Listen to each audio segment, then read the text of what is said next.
September 26, 1981. A ranch outside Meeteetse, Wyoming, South Bighorn Basin. Sage flats and creek bottom and open country that runs to the foothills. The kind of land that looks empty at first. The family dog came back from somewhere out in the brush and dropped something at the door. A small animal, maybe 20 inches long, tan body, dark feet, a black mask across the face. Lucille Hogg had lived on this land for years. She turned the animal over, and she did not know what it was. She took it into Cody, to a taxidermist named Larry LaFranchi. He turned it over in his hands. Then he said the name. Black-footed ferret. That name carried weight in 1981. It meant the animal lying on a taxidermist's table in Cody, Wyoming, had not been confirmed alive anywhere in North America for 2 years. The last known population, in South Dakota, had collapsed in 1979. Wildlife biologists had worked through the math. The species was gone. They were certain of it. The Hogg family dog had just picked one up out of the Wyoming sage. Nobody was paying attention to Wyoming's prairie dog towns back then. The black-footed ferret had spent most of the 20th century disappearing quietly from one stretch of short-grass prairie after another, and by 1979, the wildlife community had mostly stopped watching for it. The species had been on the endangered list since 1967.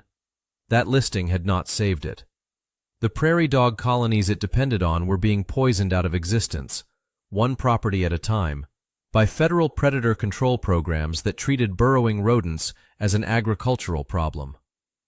Without prairie dogs, there is no black-footed ferret. The ferret eats prairie dogs. It sleeps in their burrows. Its entire life is structured around one animal that most of the West had spent a century trying to eliminate. That was about to change. LaFranchi called Wyoming Game and Fish. Game and Fish called the U.S. Fish and Wildlife Service. Within days, biologists were on the ground around the Hogg Ranch, walking the flats, looking for sign. They found a prairie dog colony. And in the colony, they found ferrets. Actual ferrets, moving at night, slipping in and out of prairie dog burrows on a piece of land that no one had thought to survey because no one thought there was anything to find. The biologists ran spotlight surveys, driving slowly across the flats after dark, scanning the low ground for the twin orange pinpoints of eyeshine. The ferrets looked back at them and were gone, down into the dark of a borrowed burrow. The Meeteetse population existed, and it was big enough to matter. This is where the story takes a turn nobody expected. By 1984, after 2 years of careful survey work, biologists had tallied 129 black-footed ferrets in the Meeteetse area. 129 animals in a species that wildlife managers had closed the files on 5 years before a ranch dog changed the count. One colony. One set of prairie dog towns in one corner of one Wyoming county. That was the entire world population of a mammal that had once ranged across the Great Plains from Canada to Texas.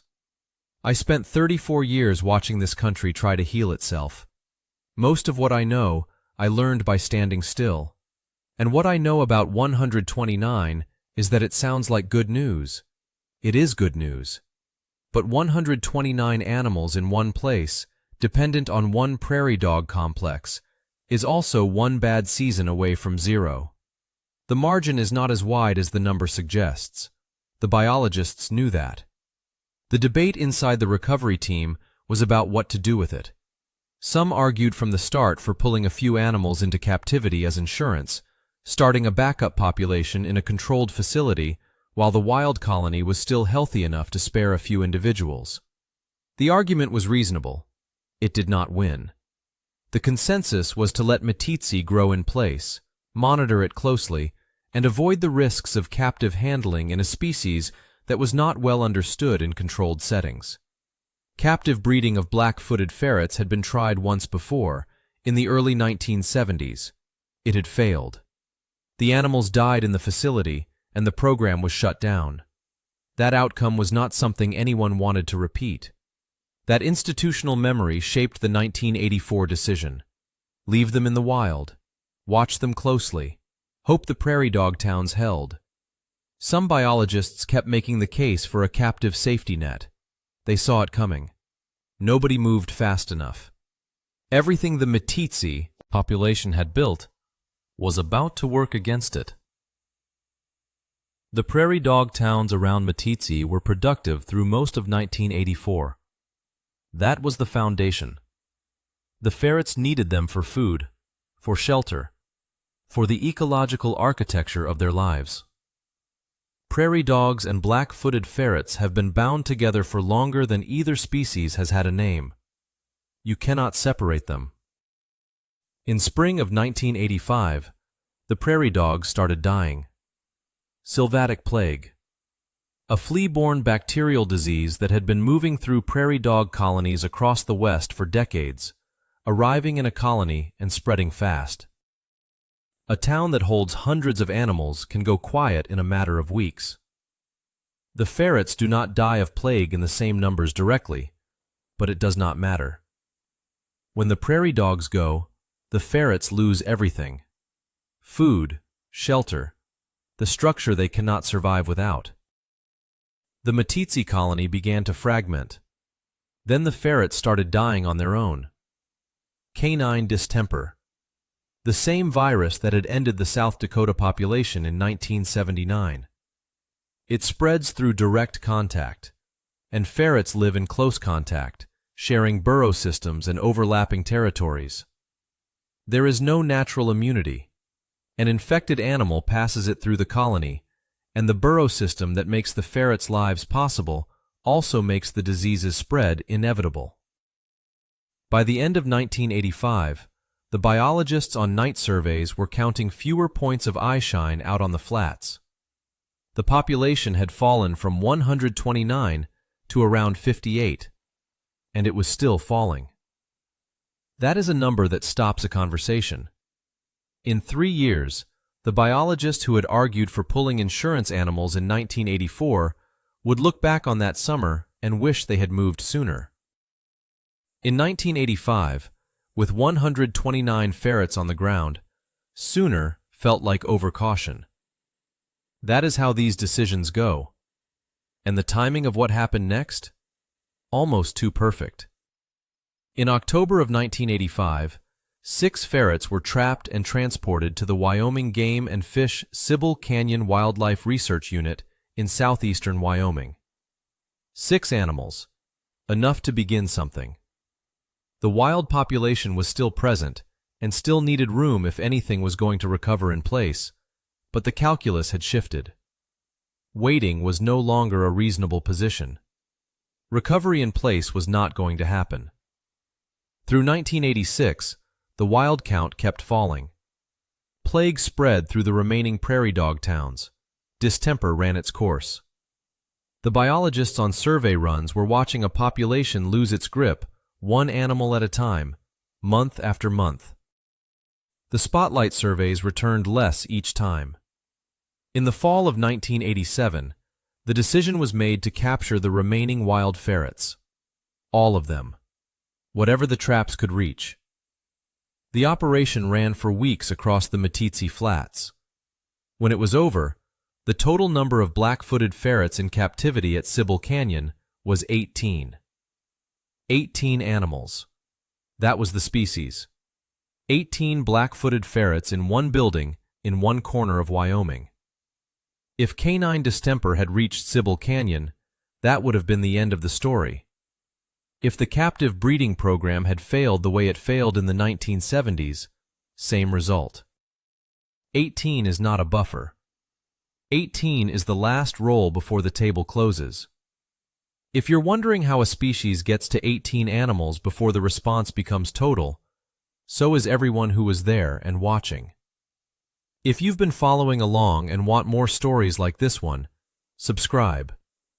This channel tracks recoveries that came back further than anyone expected.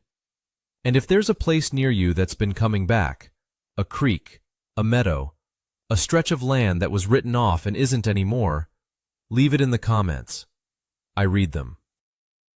The captive breeding program at Sibyl Canyon, that started in 1987, was built on almost nothing: 18 animals, a small team, and a species that had never been successfully bred in captivity before in numbers that could matter. But ferrets reproduce fast.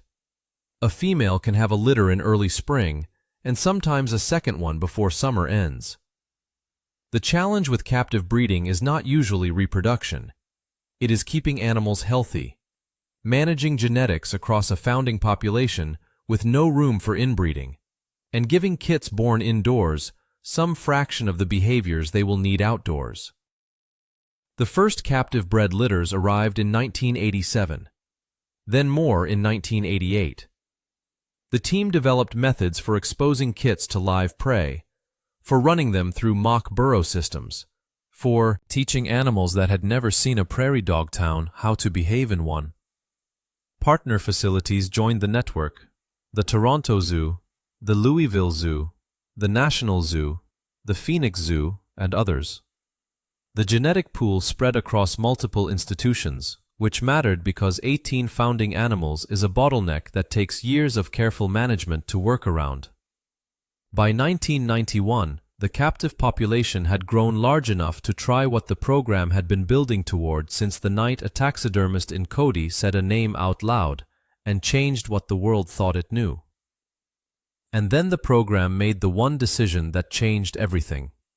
The first reintroduction site was Shirley Basin in south-central Wyoming, selected for its prairie dog colony and the relative absence of the disease pressures that had ended Meeteetse. In August and September of 1991, 49 captive-bred ferrets were released into Shirley Basin. The animals carried radio transmitters so the team could follow them through the first weeks. Some died quickly. Captive-raised animals lack what wild ones learn from watching: which predators move which way, which burrows hold and which collapse, how to read a piece of land that is trying to kill you. The first year at any reintroduction site is an honest accounting of everything a facility cannot teach. The team knew this going in. It was part of the math. But some survived. Some found burrows and held to them. Some bred. In 1992, wild-born kits were documented at Shirley Basin. Animals that had never been inside a building. Animals that had learned what they knew from the ground up, from the prairie dog towns, from the seasons, from whatever a ferret learns by being a ferret in a piece of country that fits it. That is not a small thing to watch. While Shirley Basin was putting down its first generation, the broader program was assessing sites across what had once been black-footed ferret range: Colorado, Montana, South Dakota, Arizona, Kansas. The recovery plan called for multiple populations in multiple places, because one population in one place was what Meeteetse had been, and Meeteetse had taught the program exactly what that means when conditions turn. Mexico came into the program in the late 1990s. Canada followed. The goal shifted from restoring the black-footed ferret to restoring it across enough geography that no single plague outbreak, no single prairie dog collapse could take the species down all at once. Prairie dogs remain the constraint they have always been. They are not welcome across much of the West. Ranchers have contested them for generations. The burrow holes break legs, the grass competition is real, and the political will to maintain them on private or contested land is uneven at best. The recovery of the black-footed ferret is inseparable from the political fate of an animal that large portions of the West would rather see controlled or eliminated. That tension has not resolved. It shapes every reintroduction decision and every site assessment. By 2024, the recovery effort extended across more than 30 reintroduction sites in 8 states, plus Mexico and Canada. The estimated wild population stood at around 350 to 400 animals, still supplemented by captive releases each year because the wild population has not yet reached self-sustaining levels across its range. More than 10,000 ferrets have been born in captivity since 1987. That is not a full recovery. The black-footed ferret remains listed as endangered. The prairie dog towns it depends on are still under pressure from plague, from poison, from land use decisions made by people who will never see a ferret moving across a flat at night. The work is not done. But 350 is not 18, and 18 was not 0, and 0 would have been the ending if a ranch dog in Wyoming had not gone out into the sage on a September morning and come back with something that was not supposed to be there anymore. The real question is not whether the captive breeding program worked. It did. The real question is whether there is enough sustained commitment to hold the habitat the animal needs after the emergency is over. That is always the question with these recoveries. The dramatic part is easy to tell. The long maintenance of conditions that make recovery possible is harder to sustain and harder to sell. I spent 34 years watching this country try to heal itself. What I learned, standing still on a lot of quiet land, is that nature will come back further than anyone bets if the conditions hold. The conditions are never automatic. Something always has to hold the door open. Lucille Hogg's dog found an animal that was not supposed to exist. The people who came after that discovery found a way to keep it from disappearing again. What happens next depends on whether enough people decide that 400 ferrets running prairie dog burrows across 8 states is worth maintaining. I think it is. But I am a retired ranger with a particular fondness for what lives at the bottom of a food chain, so take that for what it is worth. If you want to follow more recoveries like this one, subscribe to this channel. Every video here is built around a place or a species that came back further than the early odds suggested. And if you know a recovery near you, something that has been coming back quietly in a place most people have stopped paying attention to, leave it in the comments. That is where the best leads come from.